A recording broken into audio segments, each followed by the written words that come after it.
talk about something we all think we understand: helping people. I mean, it's one of the first things we learn, right?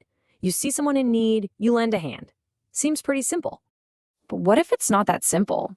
Today, we're diving into a source that totally flips that idea on its head. It asks a pretty tough question. Are all our good intentions, actually doing good?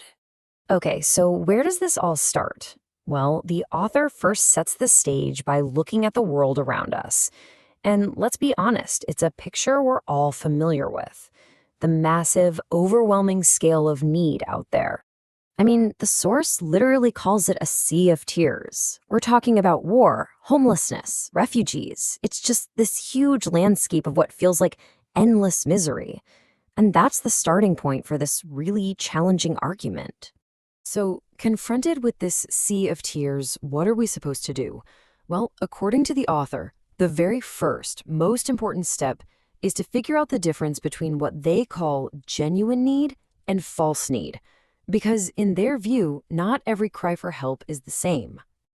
All right, so what's the difference between genuine and false need? You're probably asking that right now. Well, the source gives some, let's just say, very specific and pretty controversial definitions for both.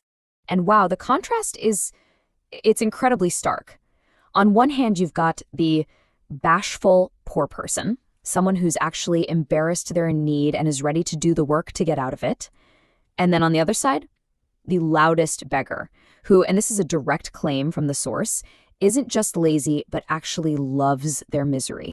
Think about that for a second. The argument is that for some people, being in need isn't a crisis they're trying to escape. It's actually become their way of life. It's a way to avoid all the hard work and responsibility that comes with standing on your own 2 feet. So once you make this sharp distinction, the author's next point is a big one. They argue that helping just anyone, indiscriminately giving to that loudest beggar, it's not just a waste of time.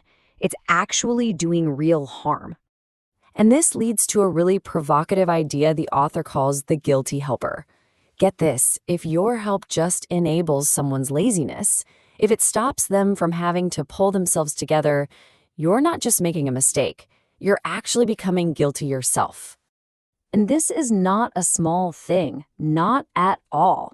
The source sees this as a serious moral problem. When you help in the wrong way, you kickstart this whole cycle of guilt that traps both you and the person you're trying to help. It's like creating a debt that everyone involved will have to pay back eventually. Okay, so if that's the wrong way to help, what's the right way? Don't worry, the author doesn't just leave us hanging. They lay out a really clear roadmap for what they call true help. It's basically a 4-step process.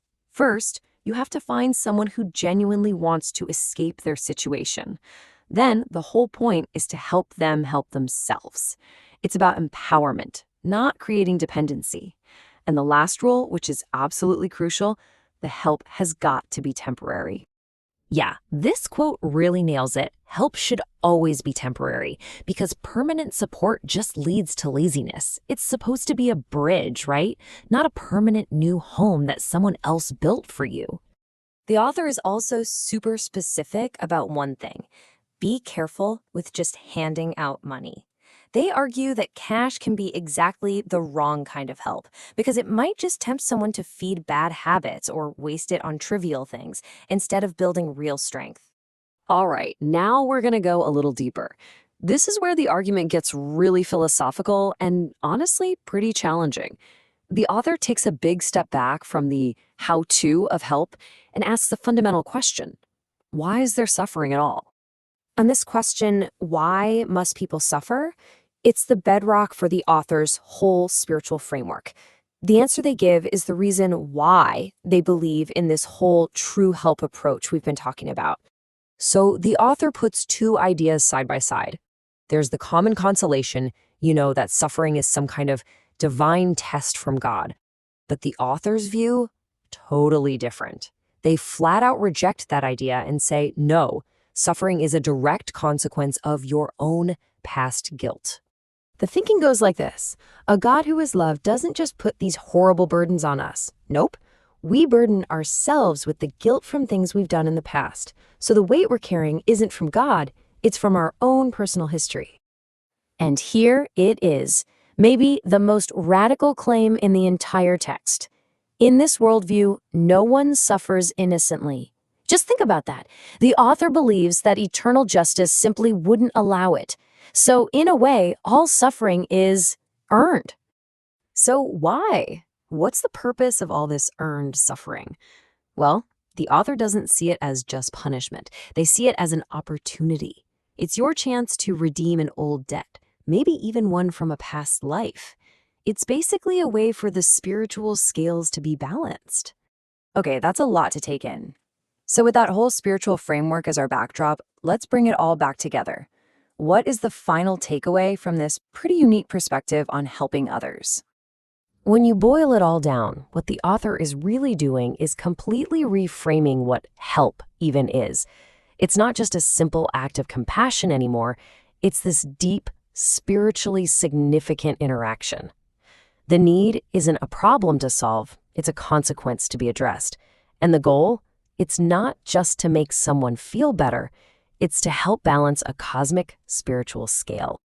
So the author's vision is this balance. You have the person in need on one side, and on the other, a helper with clear eyes to see what's really going on and strong hands to give the right kind of empowering help. It's all about restoring that balance and building strength, not just giving a handout. And that really brings us to the final big question this text leaves us with. It forces us to ask, if help isn't just about putting a Band-Aid on a problem, what is its true purpose? It's a challenging thought to end on, making us really think about the deep consequences of how we choose to help each other.